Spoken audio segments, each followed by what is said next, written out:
Mr. Ginsburg, let's begin with the most important question, something we recently heard from you. You mentioned that as a result of the new vaccine or medication, melanomas can dissolve and disappear. Could you explain in simple terms for those of us who aren't doctors how this is possible? I'll try. Melanomas dissolve because the medication you're asking about, and which we'll be discussing today, cancer vaccines based on mRNA technology, act as a therapeutic treatment. These vaccines train the patient's immune system to actively destroy malignant cells, meaning the tumor itself. The immune system achieves this by producing cytotoxic lymphocytes in the body of the vaccinated patient. These lymphocytes, a type of white blood cell, identify foreign proteins, specifically known as antigens, on the surface of tumor cells. They attach to the tumor cells or tumor tissue and release a series of active enzymes contained in small vesicles. Some of these enzymes create holes in the tumor cell membranes. These enzymes are called perforins, hence the name which relates to perforation. Another group of enzymes enters the holes in the tumor cell and begins to break down its proteins, effectively tearing them apart. This process leads to a phenomenon known in scientific literature as apoptosis. During apoptosis, the enzymatic activity of these enzymes causes the cell to essentially digest itself, breaking down into water, CO2, and urea. Why is this important? It ensures that the destruction of tumor cells does not trigger an inflammatory reaction. As a result, the tumor cell is eliminated without causing inflammation. This mechanism allows us to protect the body from foreign proteins, whether they come from infectious agents or appear in tumor tissue. Since our body contains many cytotoxic lymphocytes and a specific vaccine stimulates them to multiply further, they can destroy not only the primary tumor, which to be fair a surgeon can remove with a scalpel, but more importantly the metastatic cells as well. These are tumor cells that spread throughout the body and can settle in any organ. A surgeon, of course, cannot remove every microtumor with a scalpel. However, cytotoxic lymphocytes which travel through the lymphatic system and bloodstream to reach any part of the body can accomplish this. Not only can they are biologically programmed to do so. Their role is to identify and destroy foreign metastatic cells throughout the body. At our institute, over the past 3 to 5 months, we developed an animal model using mice to study melanoma, a highly malignant tumor. This model has shown that the vaccine created with this new technology can destroy not only the primary tumor, but its metastases. We are continuing to refine this model, and we are developing additional models for other types of tumors. By around September of next year, we plan to transfer this work to real patients in collaboration with our 2 leading oncology centers, the Herzen Center and the Blahen Center. These centers will use therapeutic vaccines developed at our institute to treat oncological diseases, specifically tumor-targeting vaccines designed for treatment purposes. Speaking of timelines, how long have you been working on this new vaccine? And of course, we all want to know, when will the word cancer no longer feel like a death sentence for people? You mentioned that it will soon be tested on humans. When will that happen? And how long have you been working on this? As we all know, this is a multi-stage process. We began the first stage around the middle of 2022, when we realized that the technology underlying the development of these vaccines held great promise. Why 2022? Because it was only in 2020 that technologies emerged allowing foreign antigens to be introduced into the body, not as proteins or antigens, but as nucleotide sequences in the form of genes. This breakthrough was made possible by the rapid development of new COVID-19 vaccination methods.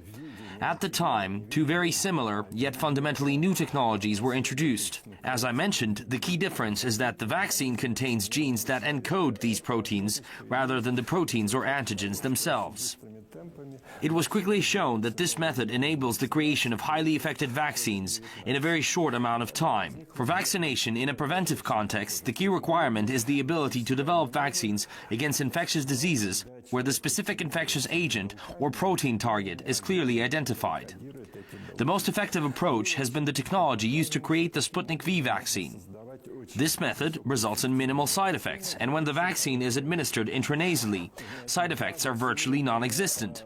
mRNA-based technology used to develop the Pfizer and Moderna vaccines is also effective, but has a relatively high number of side effects in healthy individuals. However, when this technology is applied to create treatments for patients, such as those with cancer, the side effects it may cause are generally already present in cancer patients, unfortunately.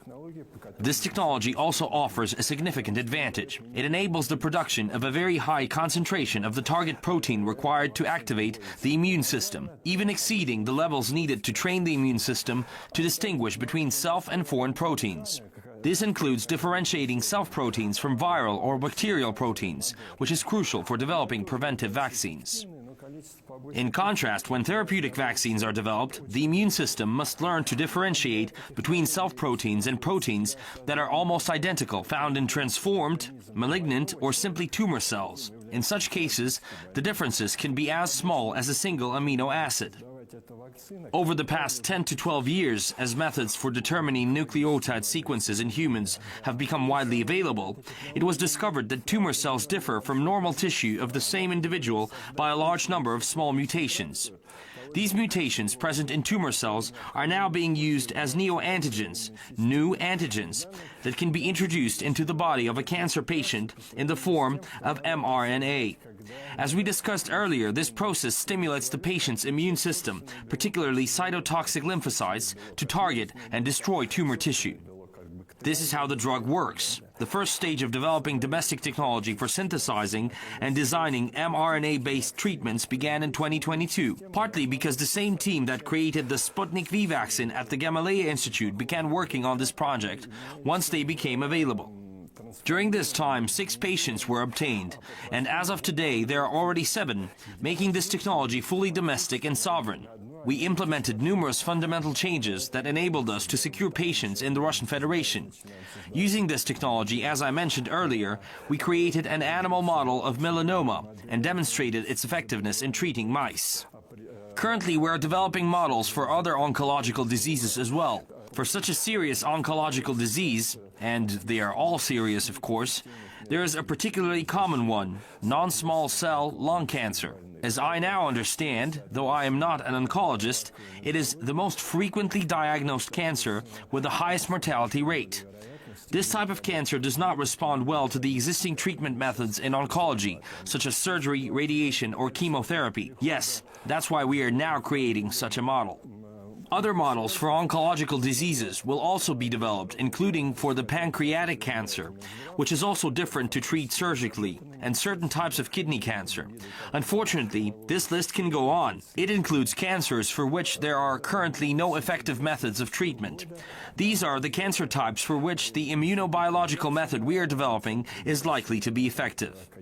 As for the specific timeline for transitioning from animal models to patients, according to the roadmap currently being approved by the Ministry of Health, which was actually developed by the Ministry of Health under whose guidance all of these studies are being conducted, by around September next year, work will begin at the Herzen Institute and at the Blohin Center, led by academicians Kaplan or Stilidi, to introduce these treatments to actual patients. In the initial stages, the technology will be tested and its effectiveness will be demonstrated on a limited group of patients. Once this technology is registered by the Ministry of Health, I hope it will expand rapidly and be implemented in other medical treatment centers across our country. Здесь хотелось бы, наверное, чуть-чуть оговориться. Here, I'd like to make a remark for our viewers that unlike traditional vaccines, such as the flu vaccine Sputnik, that can be used universally on any person, this cancer vaccine must be individually tailored for each patient. Am I right in this? Why is it so? Совершенно правильно. Это очень существенный момент. Absolutely right. This is a very important point that is essential to the completeness of the story that we're telling you today about the creation of these vaccines. This is a truly personalized product with a customized vaccine created for each patient. It is because of the fact that no 2 tumors are ever similar. As of today, oncologists know about, I repeat, that I'm not an oncologist myself, but as far as I know, there are about 300 types of tumors that differ phenotypically. If we take several tumors at the genetic level, that is, sequence them to determine the nucleotide sequences in their genomes, we will find out that no two tumors are actually the same.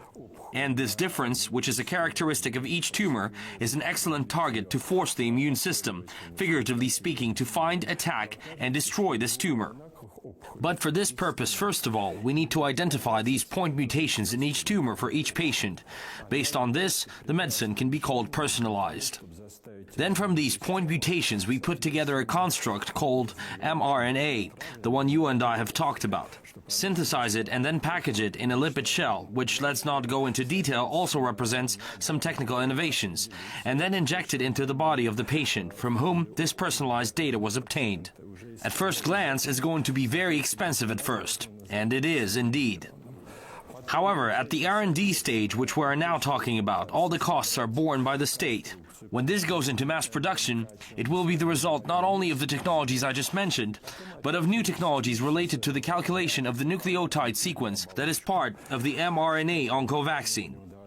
For this purpose, we are now working with a leading institute capable of doing this, the Ivanikov Mathematical Institute, Academician Evetisian and Academician Betelin, to create a fundamentally new mathematic framework for this project. We want all the calculations, which now take 3 weeks or a month for each patient, to be done in an hour and a half, maybe even less, not to mention the far greater accuracy of these calculations, which will also surely increase the effectiveness of the vaccine product. At the moment, about 30 specific mutations of a patient are included in one vaccine. This is done in order to guarantee that the immune system will recognize at least 1 or 2 or 3 mutations as foreign. The new mathematical framework will greatly increase the probability that a given mutation will activate the immune system, and the size of that mRNA can be reduced, thus reducing the time it takes to create the vaccine. I'm going to say probably the biggest buzzword for 2024, artificial intelligence. Surely that's something you have been using at your center in some way, and surely artificial intelligence will have some effect on speeding up certain processes. Can you tell me, please, how did you involve AI in the creation of this vaccine? Can we talk about that? Спасибо за этот вопрос. Я действительно, когда говорил о... Thank you for that question. Indeed, when I was talking about our relationship with the Ivanikov Institute, it was about them creating a neural network-enabled model that would not just do calculations, but would also enter the results of those calculations into a database of cancer patients being created at the same time, so that this software can train itself in terms of speed of action and accuracy of its predictions and calculations. It's the textbook definition of artificial intelligence as far as I understand it. Again, I'm not a professional mathematician. Mathematically speaking, when can we say that a particular development is being made using artificial intelligence? We can say so because the program that underpins the creation of a certain medical service or product is based on software that is powered by big data. And the results of the work and the rendering of this service are entered back into this database, thereby increasing the efficiency of the software. My mathematician colleagues have taught me to say not a model, but a mathematical environment. Yes, we hold joint seminars, and we learn a great deal from them. I hope that we in turn offer them something new too, some new information. Right now, the creation of a mathematical environment for this work is being spearheaded by our highly respected colleagues at the Ivanikov Institute. Mr. Ginsburg, let me repeat that. Because each case of cancer is unique. Every patient will get individual treatment and a customized vaccine. We've mentioned that. Let's talk about the rest of the world. Is there similar research going on anywhere?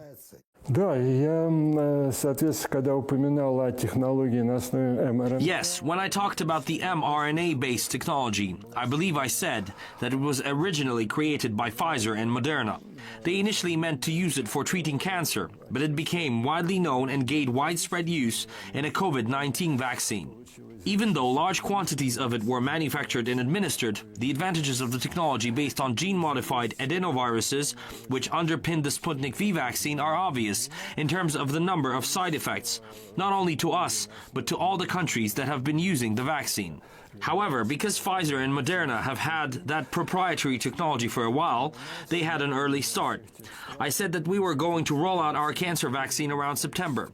Pfizer and Moderna, however, having completed animal testing, have recently started administering their vaccine to cancer patients and have seen very positive results. Even though we have orders of magnitude less financing, we're competing at almost the same technological level. And I hope that our know-how will allow us not only to catch up with them, but get into the lead in terms of treating difficult cancer cases with the help of this technology. онкологических больных. Наверное, совсем дилетантский вопрос. Forgive this naive dreamer's question, but will cancer at some point be consigned to the dustbin of history like plague or typhus? Понимаете, я более чем уверен, что... I'm certain that the concept of cancer will evolve. Let me explain why. Yes, we will prevail over what we call cancer now. Unfortunately, however, or rather fortunately, antibiotics and vaccines have helped us extend our active life significantly over what people could hope for 200 years ago in the pre-vaccine era and before antibiotics, or more correctly, antimicrobial drugs. We've extended our active lives by 30 to 40 years. I'm sure that within 10 to 15 years, humanity will figure out a way to get rid of the conditions we now call cancer. Yet longer lives mean new diseases. Cancer is mostly a disease of old age. When you get older, the risk of developing cancer grows exponentially. That is why I'm certain that unfortunately our definition of cancer will evolve as our lifespan keeps getting longer. When someone brings up evolutionary processes, I like to say that only God and Charles Darwin know which way they'll go. But we can ask them a question. So we need to be prepared for everything at all times. And the research component for the fight for active longevity must always be at the forefront, politically and economically, let alone scientifically. Так уже не говоря научно. Еще такой вопрос. Не могу не воспользоваться случаем, находясь здесь. Being here, I simply must ask you about what else your institute is working on. What other drugs and vaccines will you offer Russia and the rest of the world? Спасибо за вопрос. У нас много действительно наработок. Thank you for your question. We do have quite a few things in the pipeline. Some have been officially released or are pending release this year. I'd like to mention our rotavirus vaccine, which was not included in the national vaccination schedule before. A team led by Tatiana Grebennikova, a corresponding member of the Russian Academy of Sciences, developed this vaccine at our institute. We've also created a new antibacterial medicine called Phtortiazinon, which has already been registered and is available at pharmacies, which is effective against all multi-drug resistant bacteria. That is because the action of Phtortiazinon is based on a fundamentally different principle compared to other antibiotics. What's more, bacteria do not develop resistance to it. It first helps the immune system turn off certain proteins called virulence factors, thus disarming all pathogenic bacteria. And then the immune system uses cytotoxic T cells, which we talked about today a lot, or very similar lymphocytes as well as phagocytes to consume and digest these disarmed bacteria. The drug is very effective against many vectors of hospital-acquired infections, chronic infections, prostatitis, and many other conditions. It was developed by a team led by Professor Nailia Zigangirova, the head of the Medical Microbiology Department of the Gamaleya Institute, over the past 14 years. We will soon release a conceptually new TB vaccine. The TB vaccine that we all know, the BCG vaccine, which is produced by our institute, protects small children against severe cases of TB, but does not prevent adults or children from getting infected with TB. The new vaccine, however, will prevent TB infection. This will dramatically change the epidemiology of the disease. We can now hope that its vector, which humanity encountered in its infancy, as it were, when people started domesticating cattle and other animals, that's when it most likely happened, so we can hope that this vaccine will succeed in ousting this vector from the human population. I hope that this vaccine will be officially released by late 2025 or early 2026. You just mentioned animals, which reminded me of monkeypox. You're doing some research on it as well, aren't you? I began communicating about the early successes in the monkeypox research achieved by our scientists who attempted to create a gene-engineered vaccine. It is based on the same platform that we use for Sputnik V, which means we know it well and it's completely safe. This vaccine is great because it doesn't just protect people from different strains of monkeypox. What makes monkeypox so dangerous is that its genome is almost identical to that of smallpox, which was considered to be eliminated in 1980. Apparently, it would only take a few mutations to make the vector of monkeypox cause the same severe epidemiological and clinical consequences as smallpox.